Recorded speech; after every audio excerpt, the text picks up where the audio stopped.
How do we recognize the right explanation? How do graphs provide insight into the relationships among variables?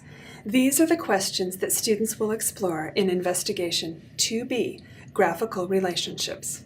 In Investigation 2B, your students will practice using models to fit data in an interactive simulation, practice different ways of representing data, and use graphs to answer questions.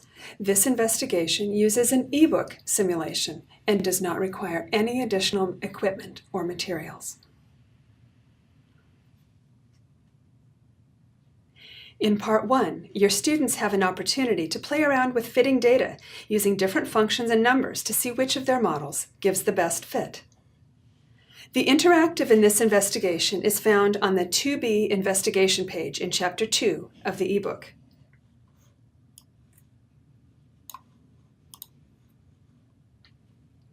The simulation opens with the first column, time, selected for the x-axis, and the second column, distance, selected for the y-axis. By looking at the values in the table, we can see that time goes from 0 to 10 and distance runs from 8 to 47 meters. When we check the graph, we can see all the data points, but by adjusting the scale of the axes, we can zoom in on the data.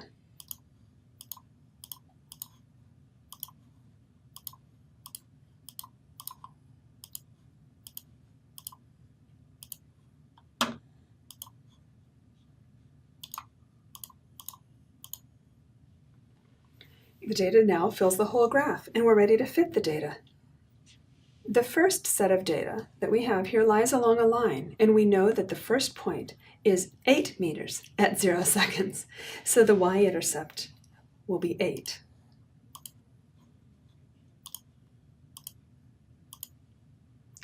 We can try different slopes, finding that a slope of 4 gives a good fit.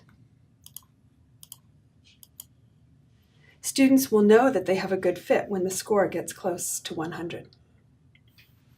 Students can record the linear form y equals 4x plus 8 on their handout. For question B, the line that gives the highest score will have the closest distance to all of the data points, so the line should minimize the average distance to the points that it is modeling.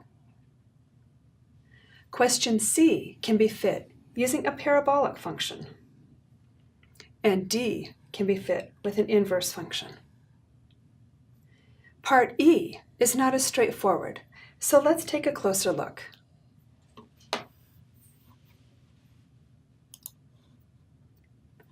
We will use time as our x-axis and temperature as our y-axis.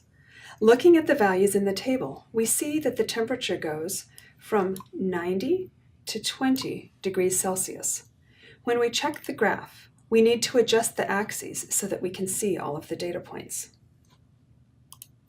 Remembering that it goes up to 90, we can fit our data onto the graph. We are going to fit it using an exponential function. The data starts at 90 degrees Celsius when the time is equal to 0, and it approaches 20 degrees Celsius as time passes. We're going to use the form 70 e minus 0.5 plus 20. And we find that the fit has a score of 97. It also fits all of the points from the beginning to the end. You may find your students achieving a similar score using an inverse fit. However, the inverse model is not the best model for this data because it does not match the starting point at all.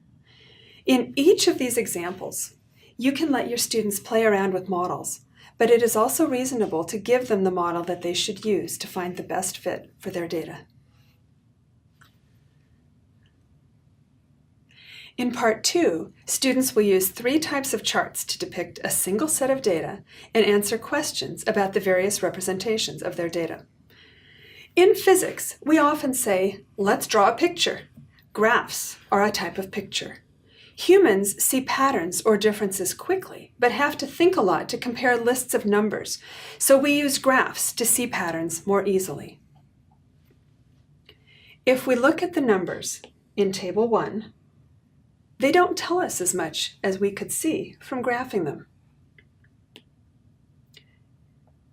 Students will construct a pie chart, a bar chart, and a stacked bar chart using the data from Table 1. The questions prompt students to compare the different types of charts and their usefulness. Investigation 2B concludes with a series of questions for students to apply their knowledge.